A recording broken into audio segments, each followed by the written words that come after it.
So this is Corinth. This has been around for a while. There is something new that we'd like to talk about, which is an iPad version of this. It's called Lifeliqe by the same company. Lifeliqe is their new distribution method. So we're going to pass some iPads around. You guys can sort of play with them and take a look at this for yourself. In the top corner of the models, if you see a cloud, that means that model hasn't been downloaded yet. The wireless is very dicey, so the odds are you're not going to get to download it. Find models that don't have that cloud. You can click on those and play with it.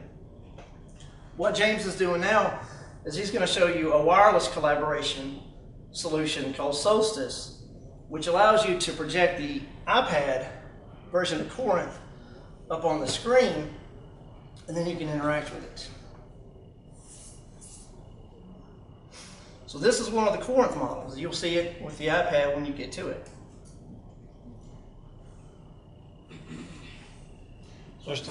There's so many models on here that I'd love to show you, but I don't have a lot of time. But for any of you that have ever had trouble learning the different DVI connectors, here they are. Which one's analog, which one's digital, and both.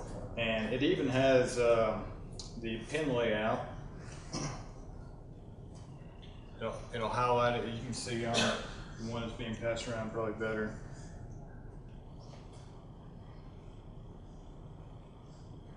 I think it's pretty amazing how fluid and easy it is to move around something like this. And in a flipped classroom environment, while James is doing that, I can be annotating on the top of what he's doing.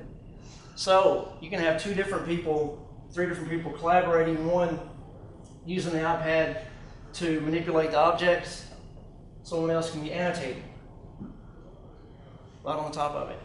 This right here, this V, that's driven by that Android that I showed you guys earlier. It actually gives you tools that filter through the other sources. This is available on any other source, HDMI 1, 2, 3. You can use this to annotate on top of, if you're playing a Blu-ray video, if you've got a laptop connected, you can still get to these annotation tools.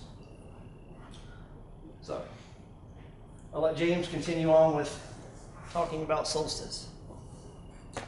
My son's really into fish right now. He loves this one. Let me show you a couple of features that are on here as well. One of the things they're working on is adding different languages, and currently they have Spanish. So you could choose English or Spanish, and then you can use bilingual, so you can have both. I don't know if you can see from there or not, but you know, sound card connectors, and yeah, I guess they don't have a translation for that, but the ones that do are in Spanish there.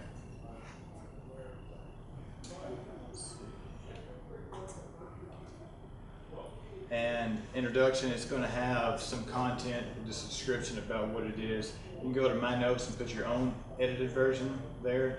So if you're teaching, you can read right off of what you have here. You can share this to PowerPoint or Keynote, which is a neat feature because within your PowerPoint slide, you can have a little icon of this hard drive. Click on it and it immediately opens the software. It goes right to this. Related, it's going to list everything that's similar to this model, and augmented reality is something neat as far as the heart that was shown earlier. You can, when you get it calibrated and set up, when you move your body, it's going to move the model of the heart on there as if it was yourself. One of the first comments, feedback we gave, is that sometimes when you select an item like the platters here, it highlights it with a white ring, and sometimes it's difficult to see that, especially with the background color. So we asked if we could add custom background colors. So that's something available now that helps with the contrast. All right, that's all I have for the Lifeliqe.